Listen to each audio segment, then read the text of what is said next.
We were the sixth largest economy just a few months ago.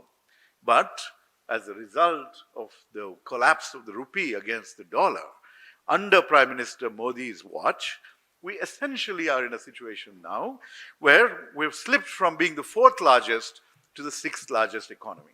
Okay, let me correct myself. We were the fourth largest, now we are the sixth largest economy. And that is because of the weakness of the rupee. And that weakness of the rupee is a verdict on Prime Minister Modi's management of India's economy. The dollar is what has got stronger. The rupee has collapsed. And it is, well, Prime Minister Modi is ready to hit a century with, in terms of the rupee-dollar conversion rate. Now, this weakness is a double whammy, because part of it is because investors are running away from India. They have lost confidence in the Prime Minister's management of India's economy and his teams.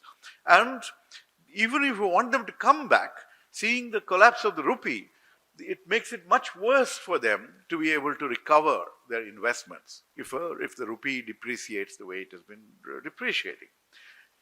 Rupee under Prime Minister Modi is the worst performing currency in Asia, and he has on his team economists who make the statement, what happens? What does it matter if it becomes 100 rupees to a dollar? It is just a number. Okay? If this is the case, if this is the attitude of the government, everything is just a number. The number of, I'll show you a slide which says, one farmer dies by suicide every hour, or you will say then, oh, it's just a number. It's not a family being shattered. Okay, so that is the attitude, the callous attitude that really makes my blood boil when I hear somebody from the government talk in that manner. And investors, if this was the fastest growing economy, then why are investors fleeing? Why are they not putting in more money into this growth story? 2.1 lakh crore is the amount of money that has been pulled out of India in the 5 months of this year, of this calendar year. Okay? Last year, it took practically the whole year for that much to go out. Now, it's moving out very, very rapidly, and this is a shame. Now, you also know that the Prime Minister kept talking. Just go back to the previous slide, please. Yeah. This slide is talking about what you and I experience. The price of LPG, the price of petrol, the price of diesel, the price of milk, the price of pulses. Everywhere you will see that the price has, LPG cylinder was 410 per cylinder when the UPA was running the government. And after that, in spite of oil prices dropping dramatically, today the price of a cylinder is 913. It is more than doubled.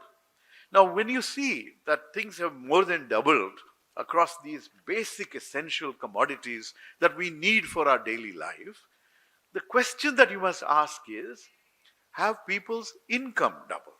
If people's income had doubled, then this is not a problem, right? But people's income have stayed stagnant.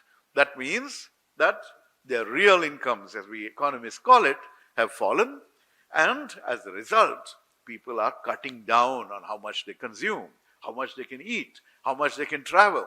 And this is also going to fuel inflation, which makes overall prices in the economy much worse. Next, this is about India.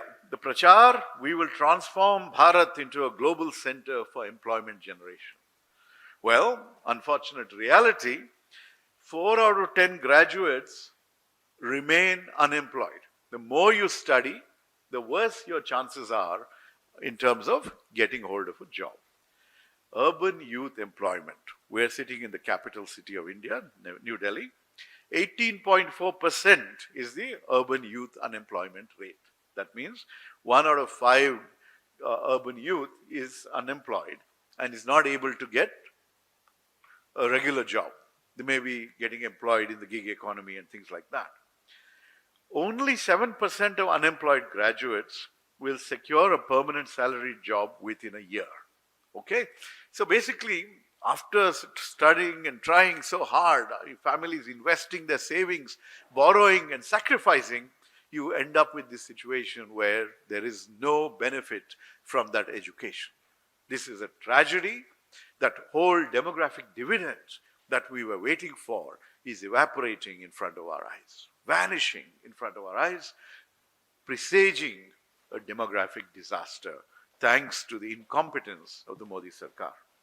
And when you look further, when it comes to jobs, we were ranked 108th in terms of what is called the global gender gap, right? How many women are in the workforce compared to men? Well, now we have become 131st in the world. So we are failing one half of our population by not creating opportunities for our women to enter the workforce. Next. We keep hearing that micro, small, medium enterprises, these are the backbone of the Indian economy. These are the job creators of the Indian economy. And that they will be doing very well thanks to the various schemes of the government, mudra, things like that. Unfortunately, we've had, just in the last financial year, 40,000 MSMEs shutting shop. Okay. And this is just last year. If you start looking at when the real tragedy hit the MSME sector and why the economy has been on a downtrend since then, you have to go back to that famous announcement on November 8th, 2016, right? Mitro, remember the demonetization. The damage from the demonetization continues, and MSME sector continues to bear the brunt and is on the verge of collapse thanks to the mismanagement of the Modi Sarkar.